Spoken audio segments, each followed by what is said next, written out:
initiative aimed at strengthening governance and investment ties between the two countries. This center also seeks to elevate the role of governance professionals in fostering cross-border investment opportunities.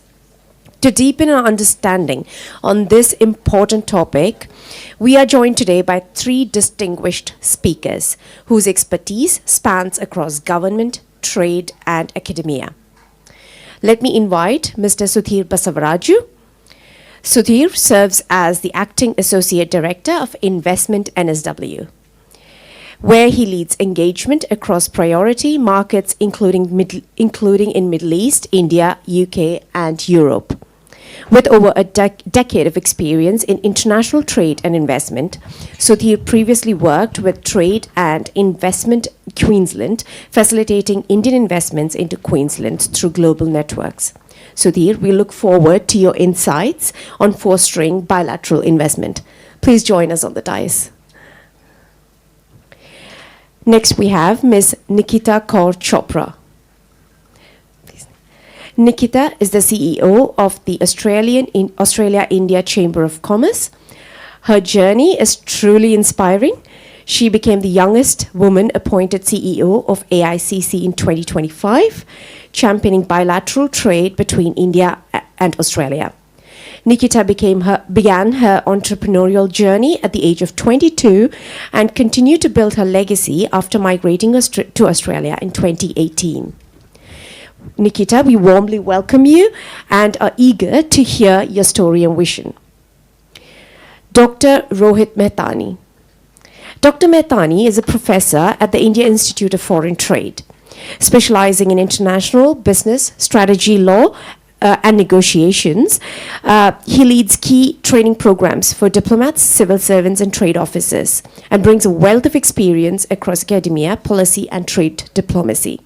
With numerous publications to his name, Dr. Mehtani's perspective will be invaluable in understanding the strategic dimensions of government and investment.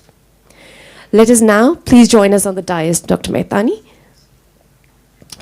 Let us now turn to our speakers for a rich and engaging discussion on how governance professionals can play a pivotal role in advancing India-Australia investment partnerships. Over to you, team.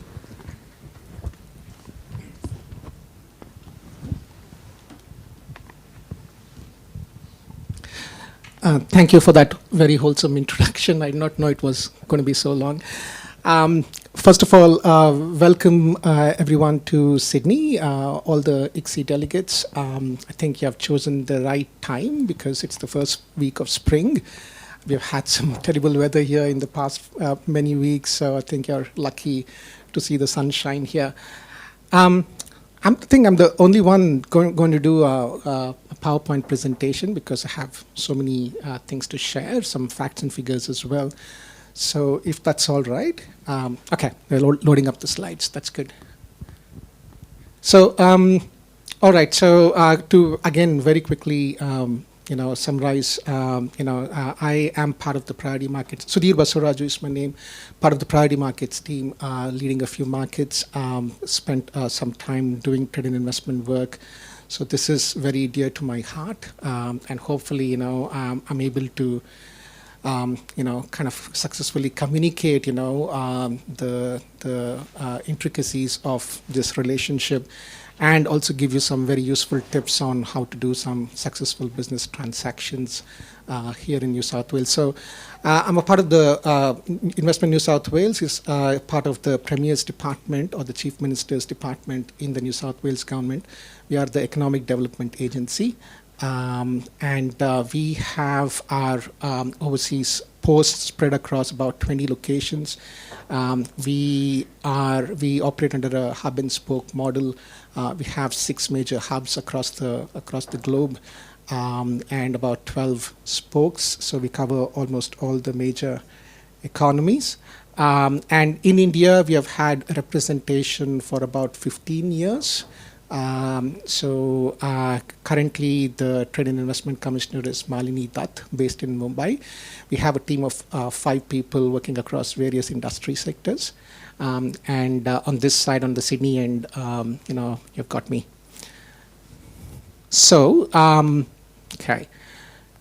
First of all, I would like to start by acknowledging the traditional owners of the land we are meeting here, the Gadigal people of the Eora Nation, and I pay my respects to elders past, present, and emerging. I think I've already told you, we're kind of spread across the world. In terms of what we do, we as investment and trade facilitation agency provide market insights to businesses, and we foster connections so that you can come here and land easily and also integrate well with the local business ecosystem. If you're coming here to find locations, to set up your business, set up your production facility, whatever it is, we help you scout those locations. We provide guidance, tips and tricks on, do's and don'ts on how to do business here. And basically we help your decision making, and probably cut the cycle times involved there. So because I work for the state, it's all about New South Wales, New South Wales, New South Wales, so please put up with me. So we are the most populous state, 8+ million people, calling New South Wales their home. New South Wales is also the largest economy within Australia, contributing to about 1/3 of the GDP share, close to $700 billion. We are a AAA accredited economy. We got a number of universities, but 2 of our universities stand in the world's top 20. In terms of what Sydney has to offer, Sydney, I think most of you would agree that it's a very livable city. It is ranked 4th in 23, and it's now down to 6th, which we have put in very small font so that you can't read. But it's also a very safe city, and the government invests very heavily in social infrastructure, so health, schools, and transport to make life easy. We're also a very diverse and multicultural kind of a society. About more than 1/4 of the local population was born overseas. It's home to 300+ cultures. Close to about 300 languages get spoken here in Sydney and in the state of New South Wales. In terms of the trade and investment relationship the state enjoys with India, I think we're doing very well across a wide array of KPIs, as if we can call that. So in terms of education, we got like about 36,000 students, who landed here in 2024, which is just a big number. I think we are number 3. For some reason, we are behind Nepal. Beats me, but that's what it is. Two-way goods trade is about $4.5 billion. These are all Australian dollars, by the way, so don't confuse it for US. But also what makes this relationship very unique is the people-to-people relationship. So about more than 200,000 people residing in New South Wales were born in India. So one or both the parents, family, whatever it is. There is a lot of bonhomie between Australia as a whole and India in general. So I think the number of times the 2 prime ministers have met is over the roof. In the last few years, Prime Minister Modi was here in 2023. This is the WhatsApp images you may have seen about the Prime Minister getting the rockstar welcome at the Kudos Arena here in Sydney. Also, what brings us together is the free trade agreement. We have had an interim free trade agreement called AI ECTA, which was signed in December 2022. We are also negotiating the AI CECA, as we call it, stands for Comprehensive Economic Cooperation Agreement with India. I really don't know, how much more better it can get, because the AI ECTA was a pretty landmark deal, and I think the first of one of those major free trade agreements for India with any of the Western nations you can think of. So it's going to get better with AI CECA, like I said. We also are bound together by the Quad security arrangement, which is a defense kind of a framework, together with US, Japan, India, and Australia. So all the 4 nations, so the 4 sides. And I think the meeting, if it all goes well, is going to occur in Delhi again in November this year. Also, that New South Wales has 2 sister state agreements with Indian states. So with Maharashtra that we signed in 2012, and in Gujarat with in 2015. So those state agreements are still in place. So it makes it easy for businesses, transactions, basically going from here to those 2 states, but also, investments coming from those 2 states to New South Wales. We got 2 direct flights, one to Delhi and one to Bangalore, operated by Air India and Qantas. I think they're very well serviced across the week.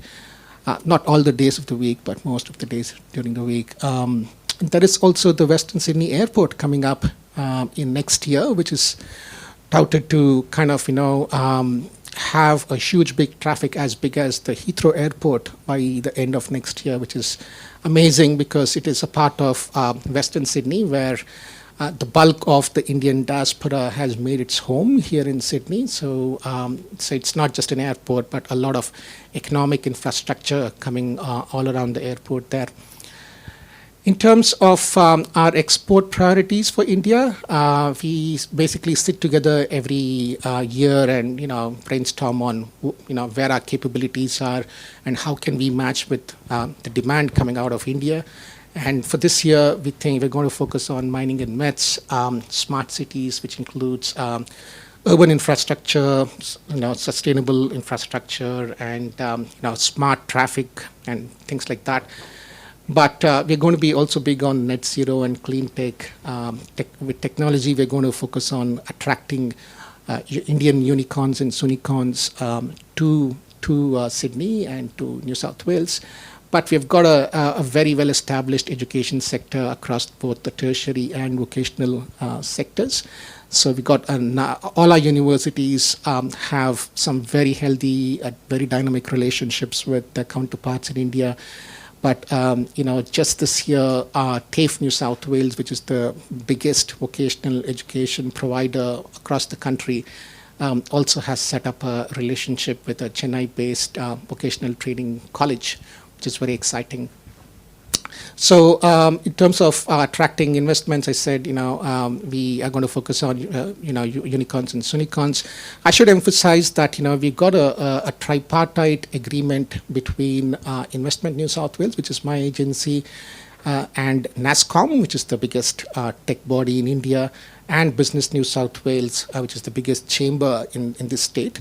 So through this tripartite agreement, we are able to welcome Indian tech companies and NASSCOM members to come here and take up to about 6 months of rent-free co-working space. In the, it used to be just above Vineyard at the Sydney Landing Pad. It's now moving to actually not far from here to the Tech Central zone, as we call it. So if you are a technology company, if you would like to make, take benefits of that, you're most welcome to. Other priorities, we want to make New South Wales, front and center, when it comes to, developing those economic and, people-to-people, government-to-government relationship with India. So, we've got a number of things that are coming up in the near future. So I think I touched upon some of these things before. The relationship is thriving between New South Wales and India, and this is across government to government and people to people, which is great. But I think there is scope for business to business relationship to grow much further. It is good, but there is scope for more development there. So I think that is why when someone asked us to present here, we're very excited because you all represent very credible business houses out of India. So if you think there is anything that you want to do here in Australia, make Sydney, make New South Wales your base. So in terms of some exciting Indian presence here, we got the State Bank of India, Bank of Baroda, ICICI has set up a relationship with Commonwealth Bank of India recently. We've got the major banks in Australia are headquartered in Sydney, if not all, but we also got some very good regulators all around you here. So I know you are in the compliance space, so you know how important it is to have some of those stakeholders close to you. So Sydney offers you that fertile ground, and yeah, so we're getting big on critical minerals. Australia is a signatory with India to jointly develop those critical mineral assets and capabilities. So again, hydrogen or battery technologies, all of that. I think we are home to some of those flourishing companies. So that's our team here. Bulk of our team sits in Mumbai, which is great. A very active, very energetic set of people. And if you want to speak to them at some stage after you go back to India, so there's all those contact details there. I think Malini is very active on LinkedIn, so you can't miss her posts anyway. But yeah, reach out to me, reach out to the team in India, and we can have these conversations in the future. Thank you so much for the opportunity. So I'll end there.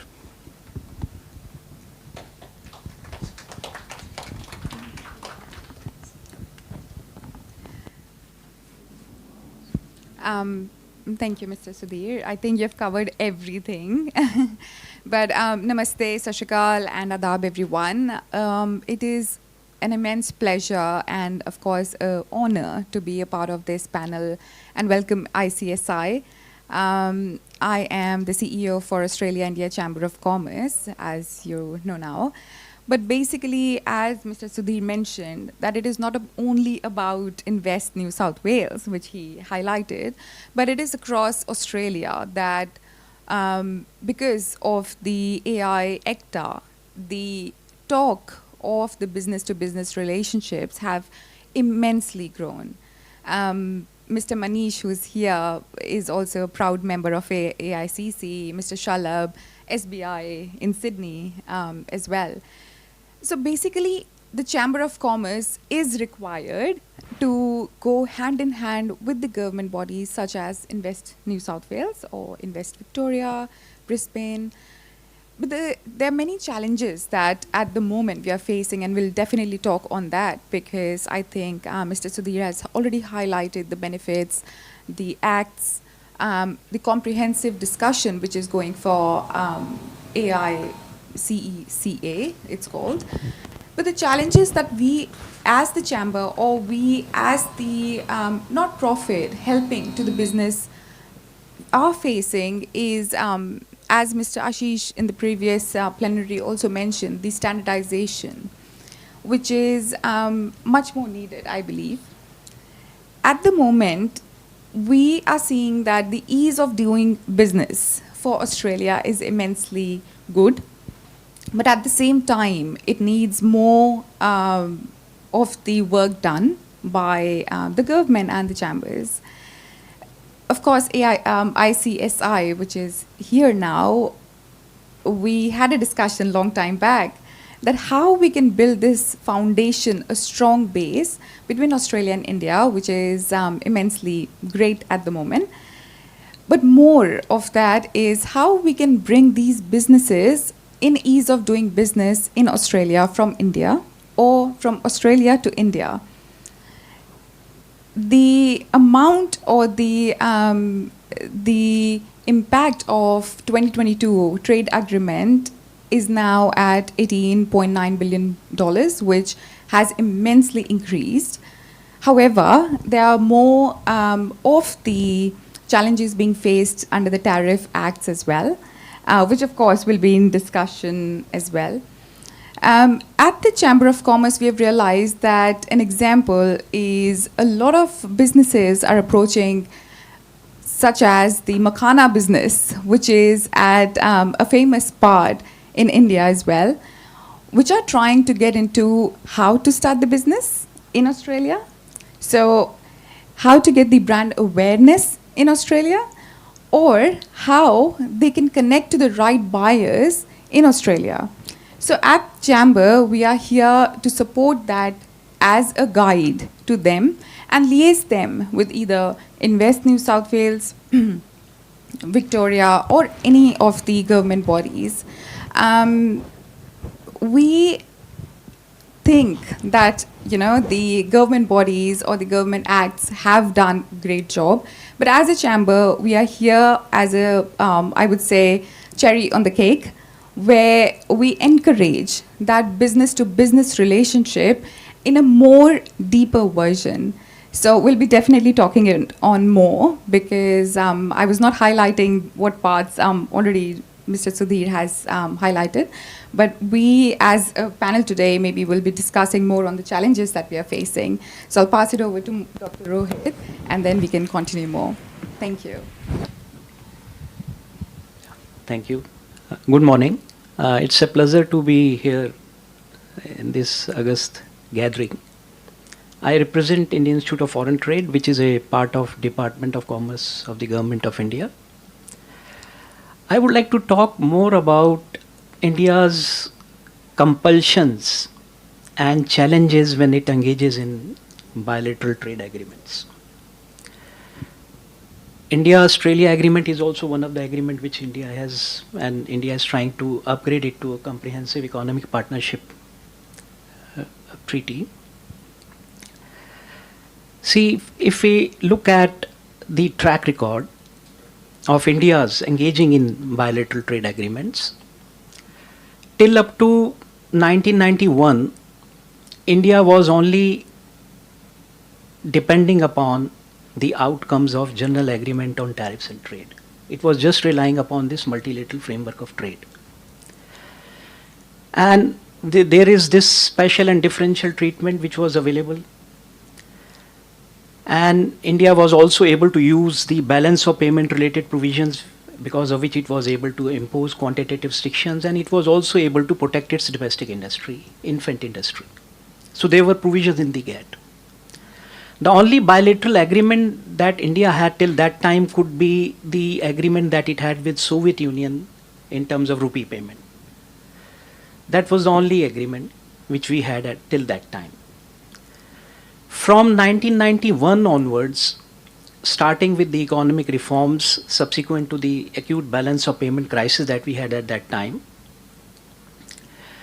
the policy dictum at that time was either do it alone or do it in Geneva, which means either we will go in for unilateral liberalization of our trade policy, or we will engage in a multilateral forum like GATT, and which would eventually become WTO from 1995 onwards. But somewhere down the line, by late 1990s, India started looking at the option of also engaging more intensively into bilateral trade agreements. So the first trade agreement we had with Sri Lanka, and then we started looking at within our own region, and that is how we ended up having South Asian Free Trade Area. And then arising out of our Look East policy, and which would eventually become Act East policy also, we started looking at ASEAN. We entered into a trade agreement with ASEAN. Then with the constituent countries of ASEAN, for example, we have trade agreement with Singapore, we have one with Malaysia, we have one with Thailand.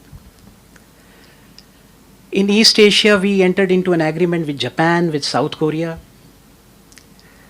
And then we started looking elsewhere. And if we look at the notifications that have been made by India to WTO, we have notified around 19 trade agreements to WTO, out of which 14 have been notified under Article 24 of GATT, which means it involves developing countries only. The enabling clause, Article 24, we notified about 5 of our trade agreements. So Article 24 would mean that it involves a developed country. At least one of the parties is a developed country. 15 were notified as under the enabling clause. That means they involved only the developing countries. The other is that about 9 trade agreements have been notified under the Article 5 of General Agreement on Trade in Services, which would mean that it also entails trade in services. And then there have been some early notifications made to WTO. Early notification means that the agreements which are being negotiated, the negotiation is not yet complete.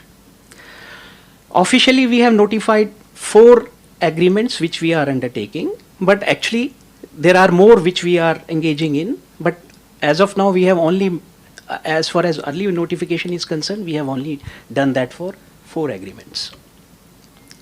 So this is the data that is available with WTO. Now there is another aspect which needs to be taken into consideration, that why it is important for India to go in for comprehensive economic partnership treaties or agreements. Why plain vanilla kind of free trade agreements are not suitable for India. India has entered into FTA agreements in the past which it wants to now upgrade to comprehensive economic partnership treaties, and the new ones which it is negotiating mostly are comprehensive economic partnership treaties. They aim for that. Barring the only one which we are having with USA, which has been put on hold for some time, of course, but then that is the only plain vanilla kind of free trade agreement that we are trying to enter into with USA. If we are able to complete that, Otherwise, all our agreements are aiming for comprehensive economic partnership treaties. So why it is that? For that, we have to understand, we have to look at the balance of payment underpinnings, of our country, which, we have to keep in mind when we are engaging in trade negotiations. If we look at the current account of our balance of payment, we have a huge deficit in the merchandise trade. We are exporting to the tune of we are importing to the tune of $700 billion, and our exports are to the tune of about $450 billion.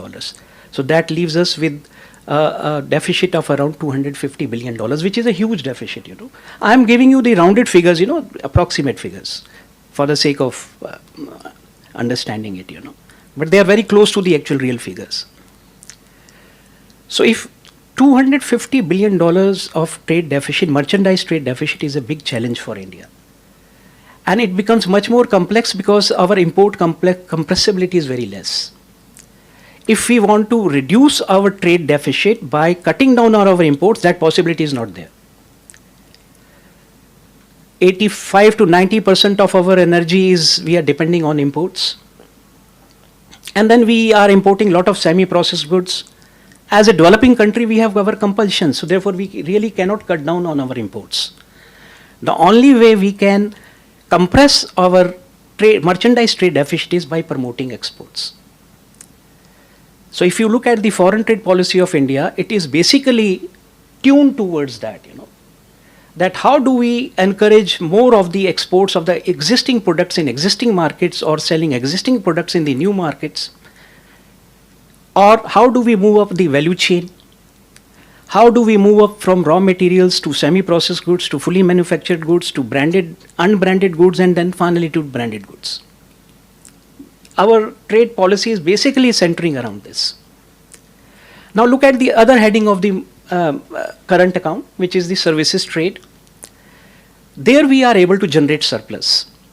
That is something very surprising that even as a developing country, we are able to generate surplus in the services trade. And that surplus is to the tune of $150 billion, which is quite significant.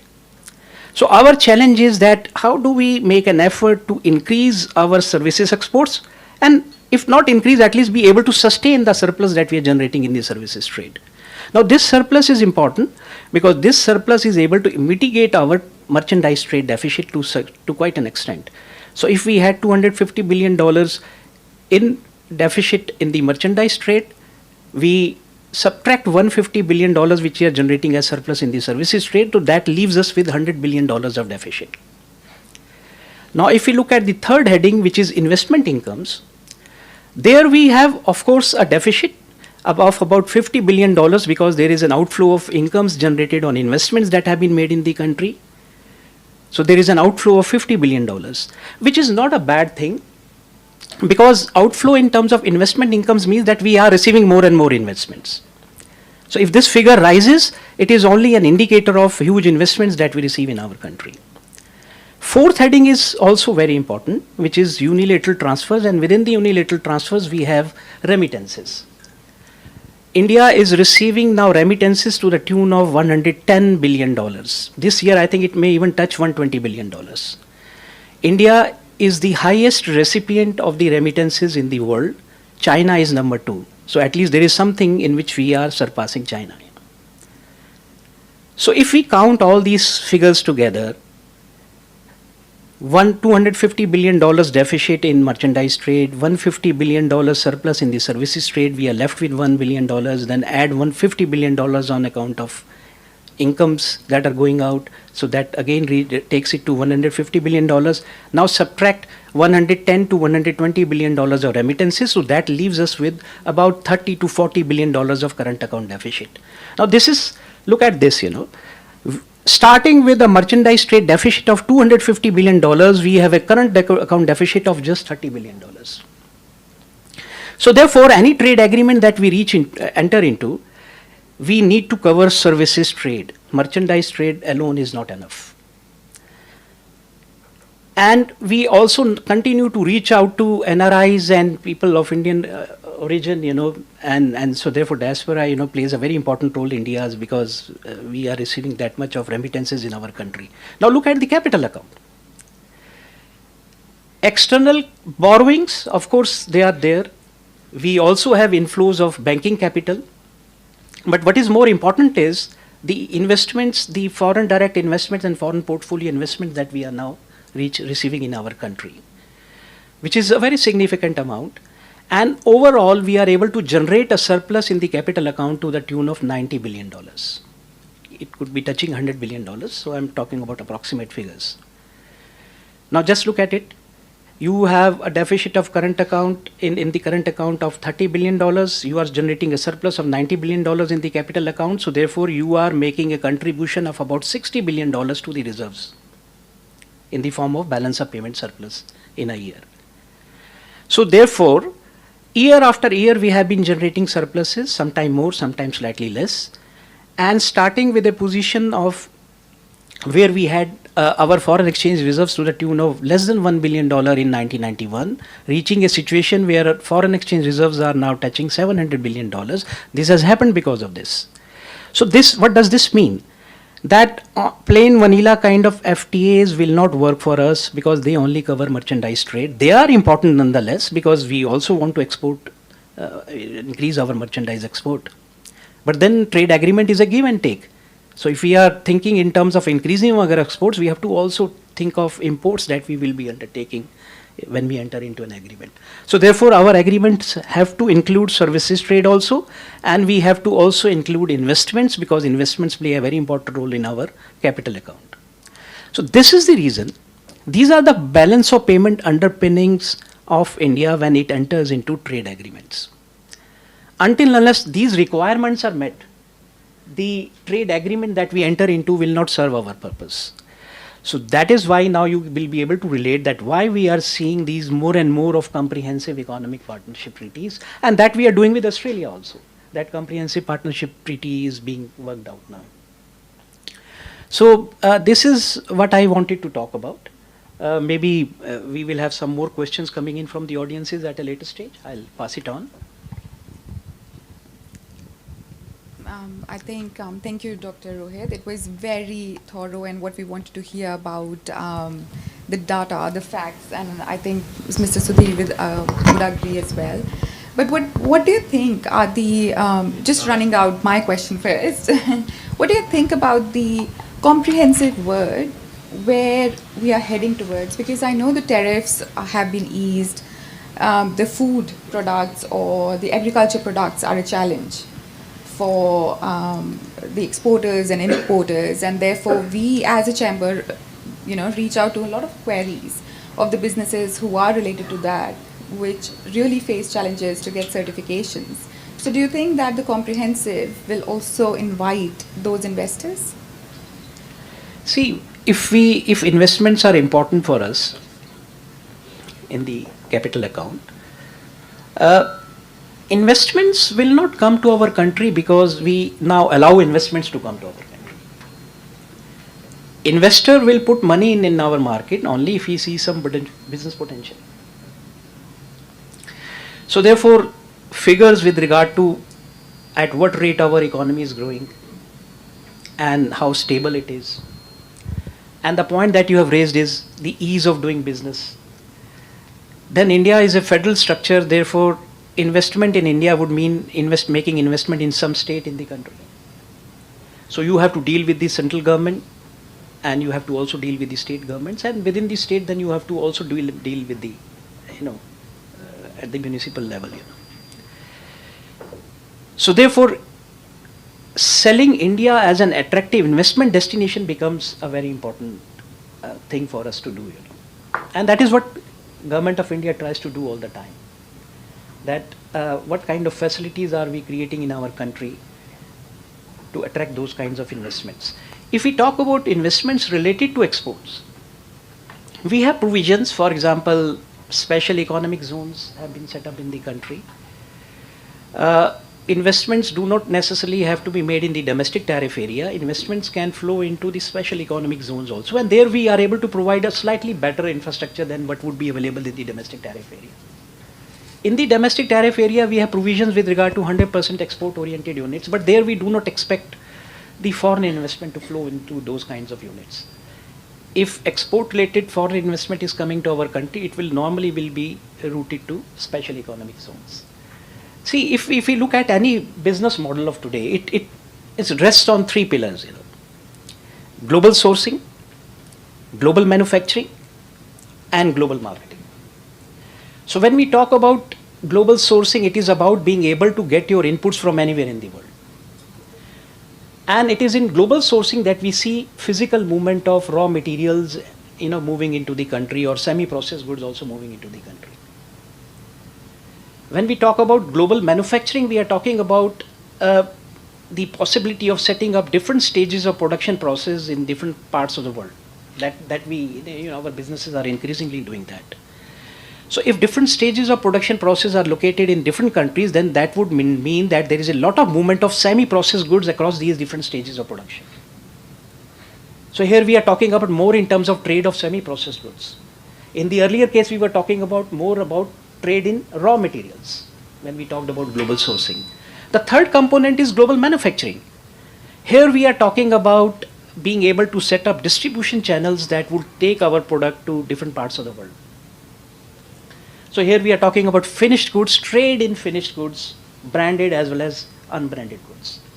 So our entire policy framework is basically revolving around these three pillars of international business model today. How do we encourage global sourcing, global manufacturing, and global marketing? And most of the times, when we look at what we mean by Make in India is not the older import substitution model. We are not talking about that. It is not that.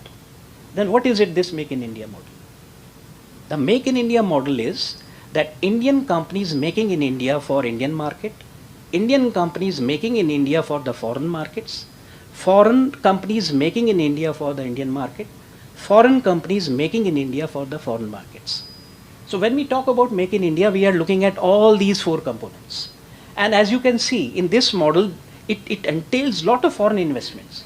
If we are talking about foreign investors, foreign companies to set up their manufacturing plant in India, to manufacture for the Indian market, we are providing them access to the Indian market, which is important. And then at the same time, we also want to encourage them to make in India and export it to their countries. So therefore, if you look at the initiatives that are being taken by the Government of India, they are basically addressing all these. I think I definitely agree to what you have said, but in Australia as well, and I think Mr. Sudhir would agree, we have got a lot of investors who are willing to usually go in India, but I believe that India has a tendency, and I think I am a proud Indian, so I would say that it attracts the investors in a way, because the way or the speed or the India's economy, and as you said, that if it is stable, So, we'll fall under one of the largest as well soon for economic growth. But also saying that we, for example, at the Chamber, we are organizing a delegation of Australian investors very soon to take to India in two of the countries, Maharashtra and Gujarat states. And the first thing that we, from Indian perspective or the foreign trade perspective, we always look after is what, according to you, is the best field as a priority for India, because we get a lot of inquiries of renewable resources, because now the businesses are not more looking at the sole growth. They're looking at something sustainability for sure. So renewable sources, space, which we are helping out SIA India very soon to be hosting in Space Congress here. So I think because we have this plenary and we have representative from Indian government, so that's why it becomes more curiosity that how the investors in Australia, do you think, look up to the prominent fields for investment by Indian government perspective? Australian government commissioned India Economic Strategy in 2018, in which the important sectors were identified. And in response to that, Confederation of Indian Industry along with KPMG commissioned Australia Economic Strategy for 2035. So if you look at these two documents, they throw a light upon the compatibility of the trade agreement between Australia and India, identifying the key sectors. Minerals, all those things are important, but I would like to put it in this manner, that energy is going to be driving force. See, if India, thermal energy still is the major source of energy in our country. So we need good high quality coal, which we can get from Australia. High energy and low emissions kind of coal that we need and which Australia can provide. Then uranium is another mineral which India is anyway now can get from Australia, and because of NSG and International Atomic Energy Agency's special provisions with regard to India is able to now in a position to be able to import. Liquefied natural gas is another important a source of energy that India can get from Australia. Solar energy, and then Australia is also trying to develop waves energy, which can be some very good thing to act upon, when Australians and Indians are talking to each other. So I'm talking about this important sector. Biotechnology is another one, pharmaceuticals is another one. You can have a long list of these sectors, which I'm not talking about traditional products, which India can export to and is exporting to Australia. I'm not talking about leather goods, I'm not talking about textiles, though they are important for India. So I'm talking about the new frontiers and new things, which can lead to more and more creating trade relationship between Australia and India. I have got a list, I don't want to read it out, but then those strategy documents, they give a very good detailed list. The other thing is, another important source of finding it is that Ministry of Foreign Affairs and Trade in your country has reached out to the stakeholders in Australia to seek their comments with regard to comprehensive economic partnership treaty which the Australia is working out with India. So they have sought suggestions from the various stakeholders, and that gives a very good idea with regard to what is it that is going on in the mind of the negotiators on both the sides. I got a small list here, which I was looking at it, and it is something very interesting. And yes, this is it. Just look at it, This is the list provided by Department of Foreign Affairs and Trade in Australia. Goods market access, where they want to know the views about tariffs and the quotas. Rules of origin, which in any case are important when you are entering into a trade agreement. Non-tariff barriers of trade in goods, including technical barriers and customs issues. Cross-border trade in services financial services, investments including investor-state dispute settlement process, government procurement, intellectual property and geographical indications, barriers to trade in emerging and innovative industries, biotechnology, artificial intelligence, IT incubators, movement of persons. This movement of person is an important issue, especially if you look at it from the perspective of India. Mode 3 of trade in services is basically about trading in services through commercial presence, so therefore investments become important in that context. And the mode 4 is about movement of natural persons. So therefore the movement of professionals, Indian professionals coming to Australia, and what kind of visa or how easy it is for them to get the working visa in Australia, and the other way around also, that if Australian professionals want to go and do business in India, so how easy or difficult it is for them to get visa. So therefore here they are talking about movement of persons. Then competition policy and sustainable development. So this is the list which I could see in that on the website of Department of Foreign Affairs and Trade of Australia. They have this free trade agreement division where they have listed these issues, you know. So this gives you a very good idea with regard to what is it that Australia is looking at. That is why they are asking for the opinion. The one point, you know, I had made in response to some some question that was raised to some panel yesterday. I said that when we look at the trade agreements anywhere in the world, including in which the India is involved, the trade agreements in some or other way have to be WTO plus or WTO minus. Otherwise, what is the use of having a trade agreement? Because in any case, you have WTO, which is a rule-based regime. So what you are trying to work out in a bilateral agreement on a regional trade bloc has to be something more than WTO. That means the issues which are not being addressed in WTO should be addressed, or the issues which could be addressed in WTO, but to the extent you want them to be addressed, they are not getting addressed to that level. So therefore you want to take up it in a bilateral agreement. So until unless a trade agreement is an integrated proposition, it is WTO plus and WTO minus. It is a win-win proposition for both the parties. You cannot have a working trade agreement. What we are seeing in the world today is, you know, normally if you ask me as a negotiation trainer, you know, when we talk about negotiation, we talk about voluntary negotiations, where the parties go to the negotiating table because they feel that they can get something out of value out of the negotiations, something which is not available to them if they choose not to negotiate. So it is seen as a voluntary exercise. If it is a voluntary exercise, it is supposed to produce win-win outcomes. But what we are seeing in the world today increasingly is coercive bargaining, where you are being forced to come to the negotiating table. And when somebody is forced to come to the negotiating table, it cannot produce win-win outcomes, you know. It can only produce win-lose outcomes. And win-lose outcomes cannot be a basis for long-term relationship. If we want to have long-term relationship, then it has to produce win-win outcomes. Both the parties should feel that they have got something of value from the negotiations. If one party continues to feel that they have been unfairly treated in the negotiations, that certainly cannot be the basis for long-term relationships. So what we are seeing in the world, I don't want to name the countries, it is obvious that it is more of coercive bargaining, you know.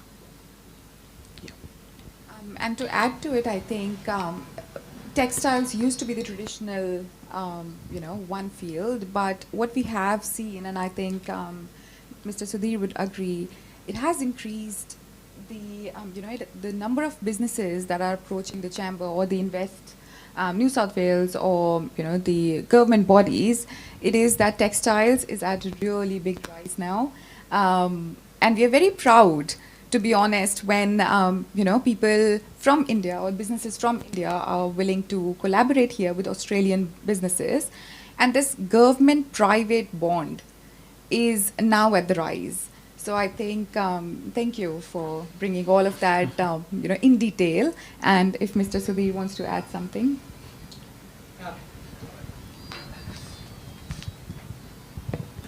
I think the interim free trade agreement, AI Act kind of addresses many of those points that, not completely addresses, but, makes an attempt, to kind of have a stab at all of those sectors or issues. So it's not just about merchandise trade, but services, even people movement, mutual recognition of, qualifications, people mobility. In fact, I think there are provisions in there for cultural exchange as well, because there are some grants given away here in Australia under the My 3 grants, as we call it here. It is administered by the Center of Australia-India Relations based here in Parramatta.